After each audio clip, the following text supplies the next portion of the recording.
Islam datang dengan ajaran yang murni, bersih dari syirik, bid'ah, dan khurafat. Namun, seiring waktu, kemurnian itu mulai kabur ketika Islam itu bercampur dengan tradisi dan paham tasawuf yang menyimpang. Di tengah aswaja, tradisional, dan tasawuf sinkretik, Islam yang seharusnya sederhana dan lurus berubah menjadi agama yang penuh ritual tambahan, doa kepada wali, dan keyakinan yang jauh dari tauhid. Semua itu dibungkus dengan nama warisan ulama dan kearifan lokal. Padahal yang terjadi adalah pergeseran dari ajaran wahyu menuju ajaran budaya. Inilah awal dari pudarnya kemurnian Islam di tengah umat Islam.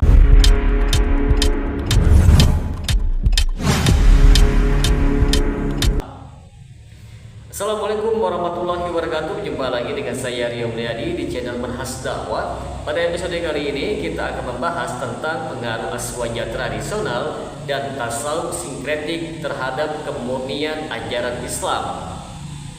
Kalau kita bicara soal kemurnian ajaran Islam, sebenarnya kita sedang berbicara tentang bagaimana Islam itu datang dengan tauhid yang murni, bersih dari segala bentuk perantara, ritual warisan, dan keyakinan yang tidak ada tuntunannya dari Nabi Muhammad SAW.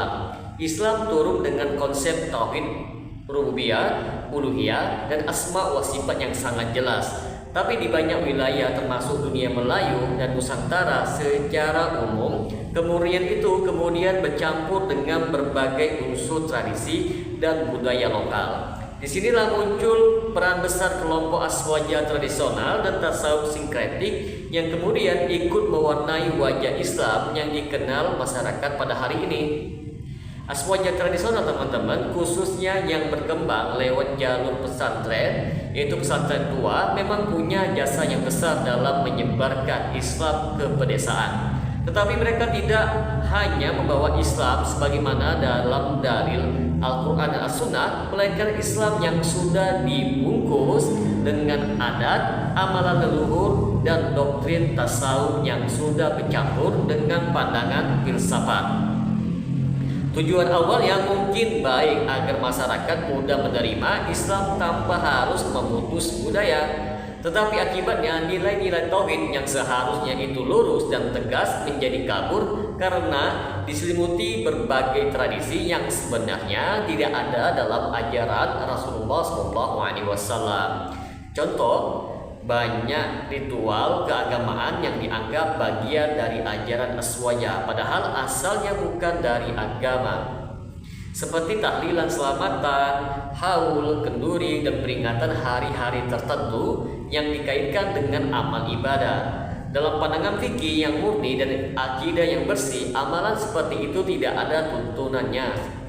Tapi dalam tradisi aswaja, teman-teman, tradisional justru dianggap bagian dari identitas Islam Nusantara. Akibatnya masyarakat itu tumbuh dengan keyakinan bahwa Islam memang seperti itu. Islam yang harus diiringi dengan doa bersama di kuburan, pembacaan Yasin di malam-malam tertentu, atau sedekah yang dikaitkan dengan arwah orang mati. Padahal Nabi Muhammad SAW tidak pernah mencontohkan, para sahabat pun tidak pernah melakukannya. Lalu di sisi yang lain, teman-teman, pengaruh tasawuf sinkretik menambah kabut yang lebih tebal. Tasawuf yang sejatinya adalah latihan jiwa untuk mendekatkan diri kepada Allah Subhanahu wa Ta'ala. Dalam perkembangannya, banyak yang tercampur dengan ajaran-ajaran filsafat kuno, mistisme, Hindu-Buddha, dan kepercayaan Jawa. Akibatnya, tasawuf di dunia Melayu itu tidak lagi berbicara tentang tazkiyatun nufus sebagaimana di dalam Al-Quran, tetapi lebih kepada penyatuan dengan Tuhan, mengenal hakikat diri, atau bahkan konsep wahdatul wujud, yakni keyakinan bahwa Allah dan makhluk itu satu. Inilah yang disebut dengan tasawuf sinkretik, yaitu tasawuf yang tidak lagi berlandaskan nas syar'i, tetapi dicampur dengan ide-ide filsafat dan keyakinan lokal. Disinilah muncul tokoh-tokoh seperti Hamzah Mansuri dan Samsuddin As-Sumatrani di zaman Kesultanan Aceh yang mengajarkan konsep menggali kaulan gusti atau hulul dan ittihad.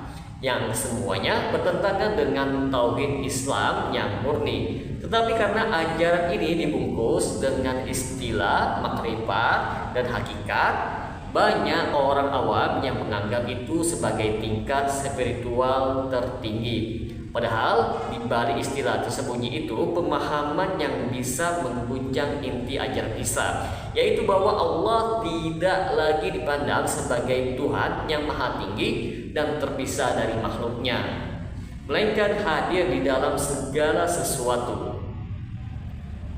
Aswaja tradisional yang memelihara tasawuf seperti ini kemudian menanamkan cara berpikir yang sangat simbolik, teman-teman, bahwa agama itu bukan sekadar soal dalil tetapi soal rasa dan barakah serta kearifan lokal. Akibatnya banyak hal yang sebenarnya tidak ada dasar dalilnya tetap dipertahankan karena dianggap membawa manfaat sosial dan spiritual. Inilah akar dari sinkretisme keagamaan yang menjalar di dunia Islam tradisional. Islam kehilangan kesederhanaan dan kejernihan akidahnya, lalu diganti dengan Islam yang rumit, penuh perantara dan lebih dekat kepada tradisi manusia daripada wahyu Allah Subhanahu wa taala. Kita bisa lihat dampaknya sampai hari ini, teman-teman.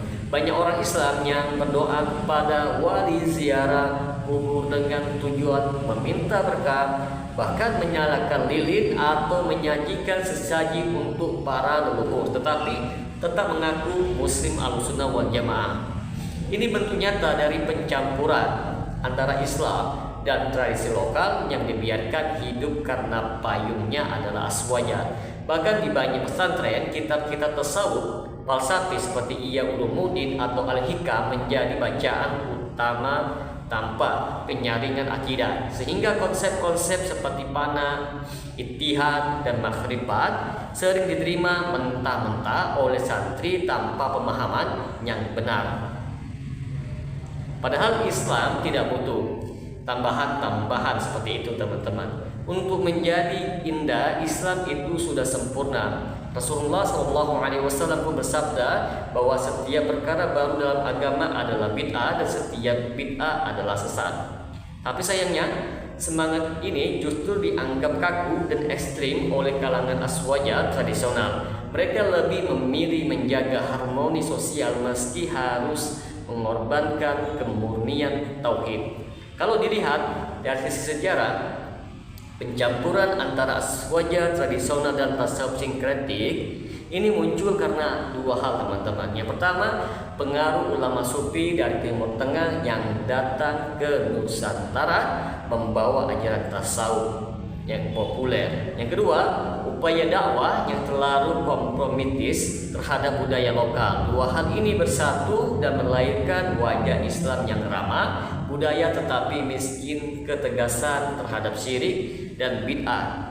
Dari sinilah, teman-teman, muncullah istilah Islam Nusantara yang sebenarnya merupakan bentuk modern dari sinkretisme ulama Islam yang disesuaikan dengan tradisi, bukan tradisi yang disesuaikan dengan Islam. Jadi bisa dikatakan bahwa campur tangan aswaja tradisional dan tasawuf sinkretik telah membuat Islam itu kehilangan kemurniannya dalam banyak aspek. Akidah menjadi longgar, ibadah menjadi penuh tambahan, dan umat menjadi bingung mana yang sunnah dan mana yang hanya kebiasaan.